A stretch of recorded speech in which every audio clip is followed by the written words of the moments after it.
Good morning बच्चों।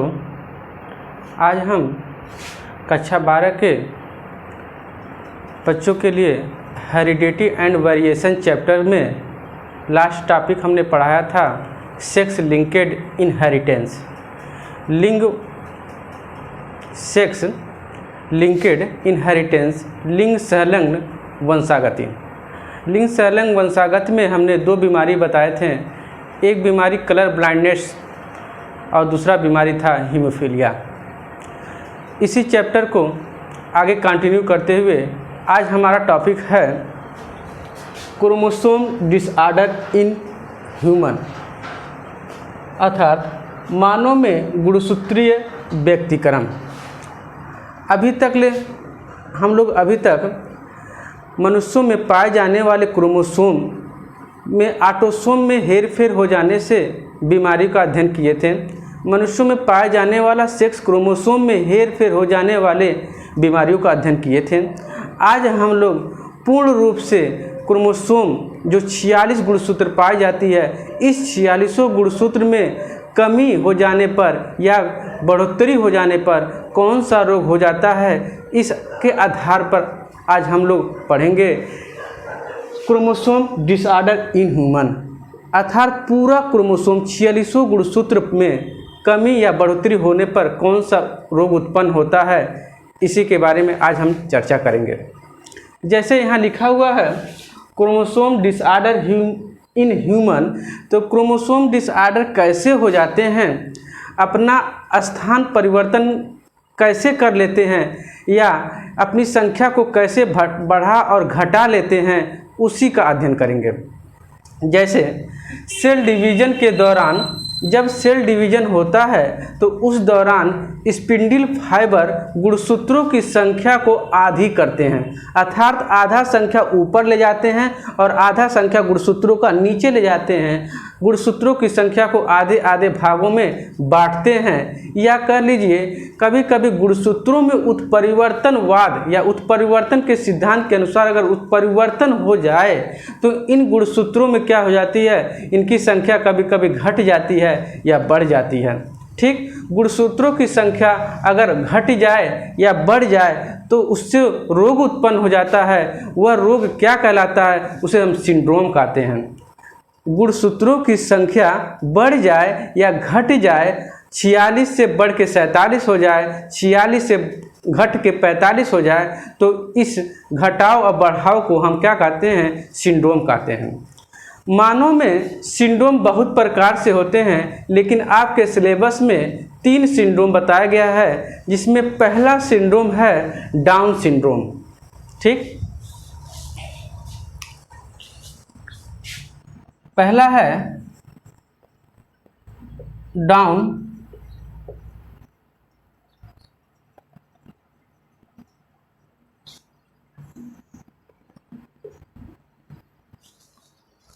पहला जो बीमारी है डाउन सिंड्रोम है, अर्थात क्रोमोसोम डिसऑर्डर इन ह्यूमन के केस में जो पहला रोग हम लोग पढ़ेंगे वो डाउन सिंड्रोम है। देखिए डाउन यहाँ लिखा है, डाउन का मतलब होता है घटना। ठीक, डाउन का मतलब होता है नीचे आना या घटना, लेकिन यहाँ क्या करना है, तुरंत उल्टा सोचना है। यहाँ क्या करेंगे, गुणसूत्रों की संख्या को घटाएंगे नहीं, बल्कि गुणसूत्रों की संख्या को यहाँ बढ़ा देंगे। अर्थात गुणसूत्र की संख्या जो 46 थी वह बढ़कर कितना हो जाए, 47 हो जाए। तब उस दौरान गुणसूत्रों में कौन से हेरफेर हो जाते हैं या कौन सी बीमारी हो जाती है, किसमें यह बीमारी होती है, उसके बारे में बता रहे हैं। डाउन सिंड्रोम नवजात शिशु में लगभग 500 नवजात शिशु को ले लीजिए, तो उस 500 नवजात शिशु में से कहीं एक बच्चा में इस बीमारी का शिकार होता है। इस बीमारी में जो बच्चे शिकार होते हैं या यह बीमारी से ग्रसित जो बच्चा होता है वह 16 से 18 साल तक 16 से 18 साल तक जाते जाते क्या हो जाती है, इनकी मृत्यु हो जाती है इस बीमारी के कारण। ठीक, या कह सकते हैं 92%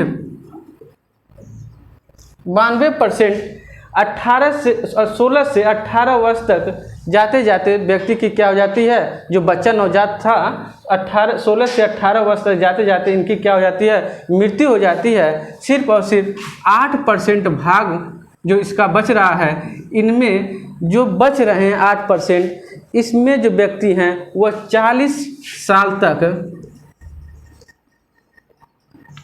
ठीक, 40 साल तक जाते जाते इनकी क्या हो जाती है, मृत्यु हो जाती है।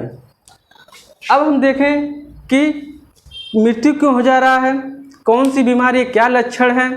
तो इसमें देखा जाए तो जो इस पर बीमारी से ग्रसित जो बच्चे हैं जो पैदा होते हैं, उनका सर बड़ा होता है, गला चौड़ा और छोटा मोटा हो जाता है, जीभ मोटी हो जाती है, आंखें तिरछी हो जाती हैं और उनका मुंह खुला हुआ रहता है। यह इन बीमारियों का क्या है, लक्षण है। इसलिए इस तरह बीमारी देखने वाले को दूसरा भी नाम दिया गया है, मंगोली जड़ता।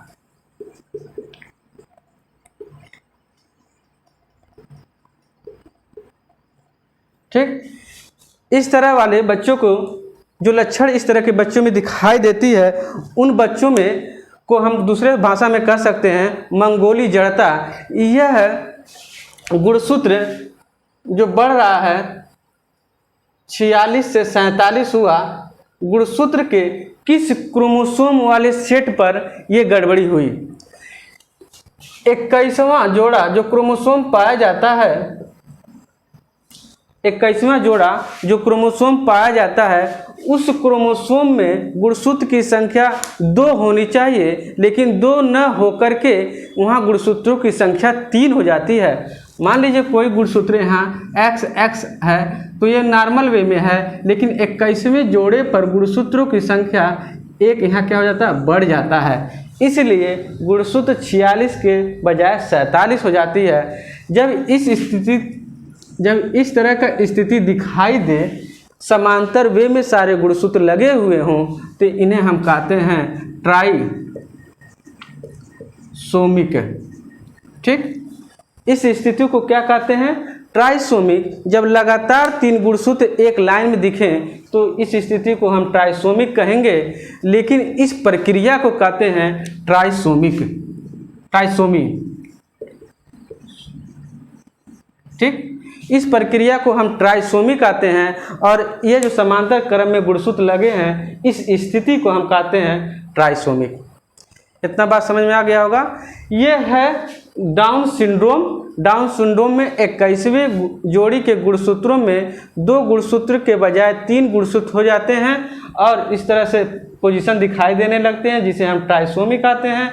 और यह जो प्रक्रिया हुई उसे ट्राइसोमी के नाम से जानते हैं। इसमें गुणसूत्रों की संख्या 46 के बजाय 47 हो जाती है, और इसमें जो नवजात शिशु होते हैं, लगभग 500 नवजात शिशु में से कहीं एक बच्चा में यह बीमारी होता है। ठीक, अगला बीमारी जो हमारा है वह है टर्नर सिंड्रोम।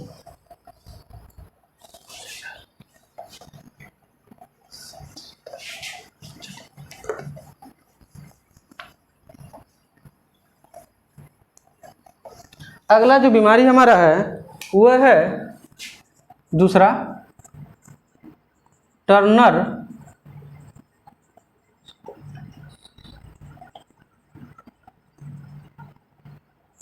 Turner syndrome. ठीक, देखिए टर्नर सिंड्रोम जो बीमारी है, यह महिलाओं के केस में होने वाला रोग है। यह रोग में क्या होता है, गुणसूत्रों की संख्या 46 के बजाय यहाँ 45 हो जाती है। ठीक, अर्थात गुणसूत्रों की संख्या यहाँ क्या हो गई है, गुणसूत्रों की संख्या में कमी हो गई है। और इस प्रकार के बीमारी वाले जो फीमेल होती हैं, लगभग 5000 फीमेल में कहीं एक। ठीक, 5000 फीमेल में कहीं एक फीमेल में यह टर्नर सिंड्रोम वाला रोग होता है, जिसमें गुणसूत्रों की संख्या क्या हो जाती है, 46 के बजाय 45 हो जाती है, जिनके कारण इनके सेक्स क्रोमोसोम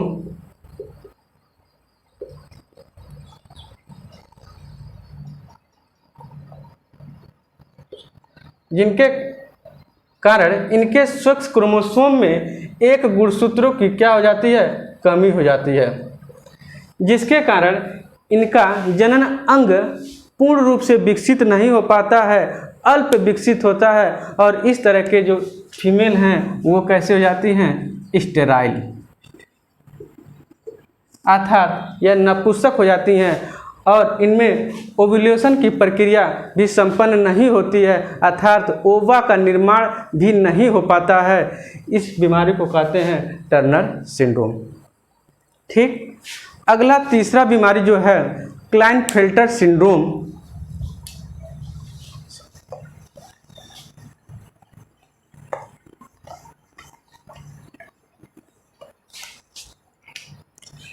तीसरा जो है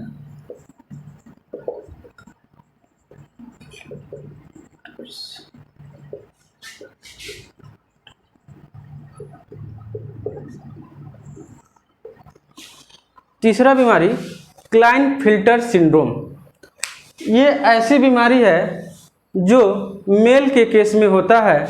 इनमें गुणसूत्र 46 के बजाय 47 हो जाती है, अर्थात गुणसूत्रों की संख्या में एक गुणसूत्र की बढ़ोतरी हो जाती है। 46 के बजाय 47 हो जाती है। ठीक, अब जब गुणसूत्रों की संख्या बढ़ गई, वो भी किस गुणसूत्र की संख्या बढ़ती है, सेक्स क्रोमोसोम का, जिसके कारण जो मेल होते हैं ये स्टेराइल हो जाते हैं। ठीक, स्टेराइल के साथ साथ इनके अंदर जो टेस्टिस है और स्पर्म, इनका विकास नहीं हो पाता है और यह पूर्ण रूप से या कह सकते हैं संपूर्ण रूप से मेल वाला जो सेक्स आर्गन होता है वह अपूर्ण रूप से विकसित होता है। ठीक, ये हमारे थे 3 सिंड्रोम। पहला सिंड्रोम डाउन सिंड्रोम जो 700 बच्चों पर था, नवजात शिशु में से एक बच्चे पर होता है। दूसरा था टर्नर सिंड्रोम जो 5000 महिलाओं में से कहीं एक महिला पर होता है। और तीसरा था क्लाइनफिल्टर सिंड्रोम जो 500 जेंट्स या मेल में कहीं एक मेल को यह रोग होता है। इस तरह से 3 सिंड्रोम थे जिसका हेडिंग क्रोमोसोम डिसऑर्डर के कारण कंप्लीट होता है। अगला मेरा टॉपिक है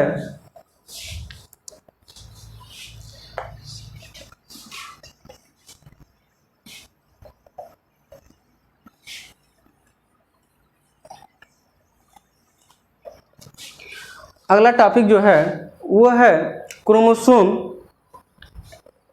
किसे कहते हैं।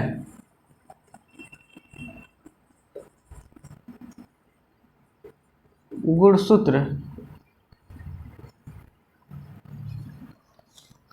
क्रोमोसोम किसे कहते हैं? क्रोमोसोम नाम देने वाला साइंटिस्ट या क्रोमोसोम की खोज करने वाला जो साइंटिस्ट था वह वाल्डेयर नाम के साइंटिस्ट थे। वाल्डेयर नाम के साइंटिस्ट थे जिन्होंने गुणसूत्र की खोज की। उन्होंने बताया गुणसूत्र जो होते हैं इंटरफेज की अवस्था में देखा जाए तो इंटरफेज की अवस्था में केंद्रक के अंदर पतले पतले धागे नुमा संरचना के उलझे हुए संरचना पाई जाती है, या कह लीजिए कि धागे जैसी पतली पतली संरचना के एक पूरा गुच्छा पाया जाता है जिन्हें हम क्रोमेटिन मटेरियल के नाम से जानते हैं। ये न्यूक्लियस है। न्यूक्लियस के अंदर उलझा हुआ धागे नुमा संरचना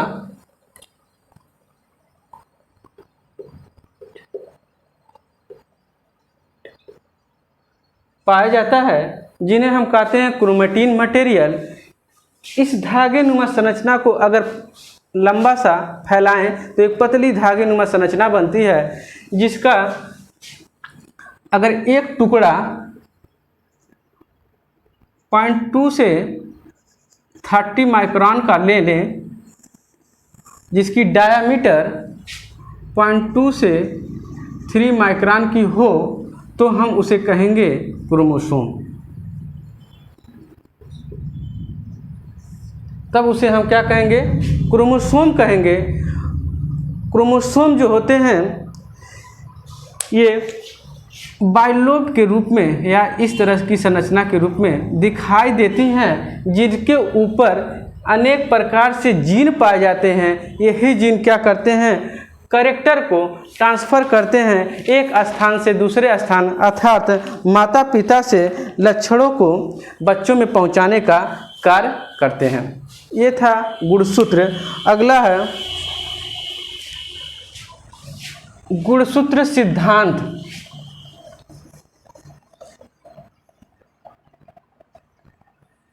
क्रोमोसोम थ्योरी या हिंदी में गुणसूत्र सिद्धांत। ठीक, गुणसूत्र का सिद्धांत बहुत इंपॉर्टेंट है। पूछा जाता है गुणसूत्र सिद्धांत किसने दिया था, तो गुणसूत्र का सिद्धांत देने वाले दो वैज्ञानिक थे, सटन एंड वोवेरी। सटन एंड वोवेरी नाम के दो साइंटिस्ट थे जिन्होंने गुणसूत्र का सिद्धांत प्रस्तुत किया, और इनके सिद्धांत का समर्थन करने वाले जो वैज्ञानिक थे उनका नाम था टी.एच. मॉर्गन। टी.एच. मॉर्गन ने बताया कि जो गुणसूत्र का सिद्धांत है सटन और वोवेरी नाम के जो साइंटिस्ट ने दिया है वह पूर्ण रूप से गुणसूत्र पर आधारित है, अर्थात उनका जो सिद्धांत है पूर्ण रूप से सही है। सटन और वोवेरी ने मुख्यतः दो सिद्धांत प्रस्तुत किए थे, जिसमें पहले सिद्धांत में यह था कि मेंडल के कारकों का जोड़ा, सुन लीजिए, मेंडल के कारकों का जोड़ा समजात गुणसूत्र के जोड़ों पर भौतिक रूप से आधारित रहता है या भौतिक रूप से स्थित रहता है। पहला नियम था इनका, यह पहला सिद्धांत। दूसरा सिद्धांत यह था कि मेंडल का जो कारकों का जोड़ा था, ठीक है, समजात गुणसूत्रों के जोड़ पर भौतिक वास्तव रूप से क्या थे, स्थित थे या भौतिक रूप से के सिद्धांत पर आधारित थे। जबकि दूसरा नियम था कि मियासिस डिवीजन के दौरान समजात गुणसूत्रों का ही पृथक्करण और स्वतंत्र अभिवन का नियम लागू किया जाता है, अर्थात जो मियासिस का डिवीजन होता है सिर्फ और सिर्फ समजात गुणसूत्रों पर ही लागू किया जाता है। यह नियम मेंडल के दूसरा और तीसरा नियम पर लागू किया गया था। क्लियर? पहले नियम में मेंडल के कारकों का जोड़ा, ठीक, गुणसूत्रों के जोड़ों पर भौतिक रूप से स्थित होता है, पहला नियम। दूसरा नियम, मियासिस डिवीजन के दौरान समजात गुणसूत्रों पर ही पृथक्करण का नियम, स्वतंत्र अभिवन का नियम लागू होता है। ये क्या था? सटन और वोवेरी के दो सिद्धांत थे। ठीक, अब अगला टॉपिक है जीन।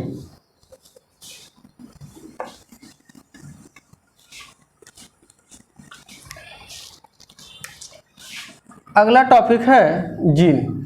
जीन क्या है? देखिए, जीन गुणसूत्र पर पाए जाते हैं। जीन वंशागत की प्राथमिक इकाई होती है। जीन जो होती है वंशागत की ही प्राथमिक इकाई है, अर्थात यही क्या करते हैं, माता पिता का लक्षण संतानों में पहुंचाते हैं। पहला था जीन जो है वंशागत की प्राथमिक इकाई है।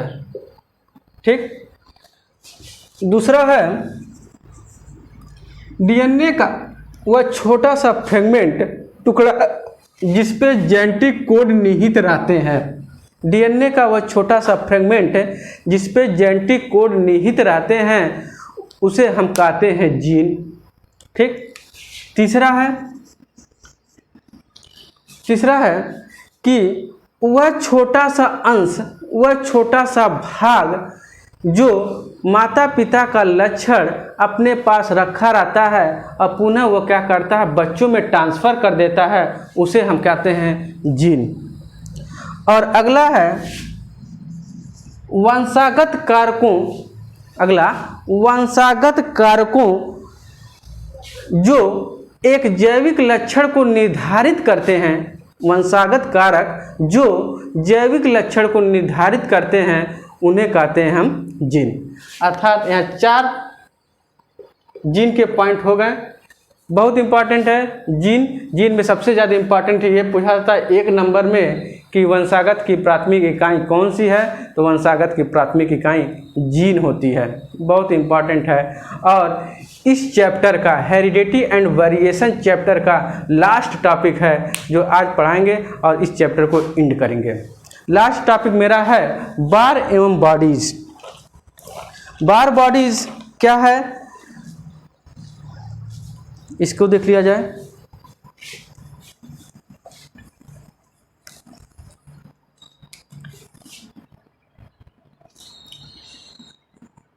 बार बॉडीज, ठीक, बार बॉडीज या हिंदी में कहते हैं बार काय।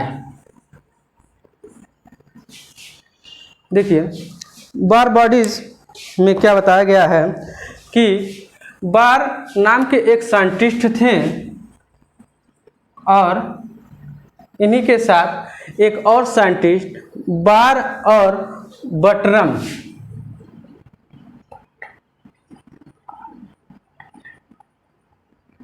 बार और बटरम नाम के 2 साइंटिस्ट जिन्होंने बार बॉडीज को डिफाइन किया। इन्होंने बताया कि बिल्लियों की त्वचा और मुख गुहिका का श्लेष्मक, जो मुख गुहिका है अंदर की जो श्लेष्मिका है म्यूकस, और बिल्ली की त्वचा के कोशिकाओं के अंदर न्यूक्लियस और न्यूक्लियस के चारों तरफ से न्यूक्लियस मेम्ब्रेन पर एक पिंड पाया जाता है जो गुणसूत्र की तरह अभिरंजक किया हुआ या गहरा रंग लिए हुए रहता है।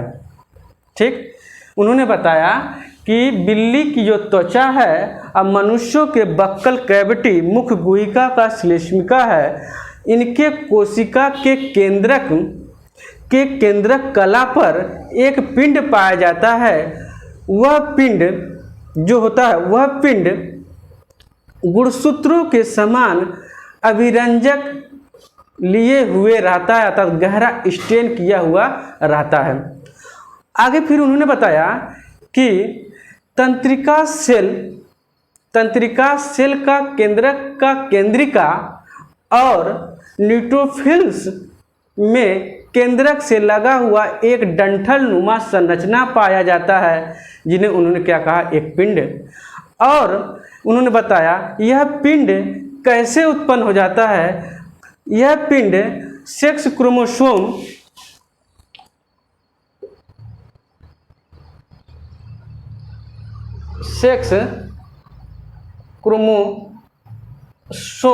फीमेल के सेक्स क्रोमोसोम XX वाले में से एक X का निष्क्रियकरण हो जाने के कारण, सेक्स क्रोमोसोम में एक X गुणसूत्र का निष्क्रियकरण हो जाने के कारण बार बॉडीज या पिंड का निर्माण होता है।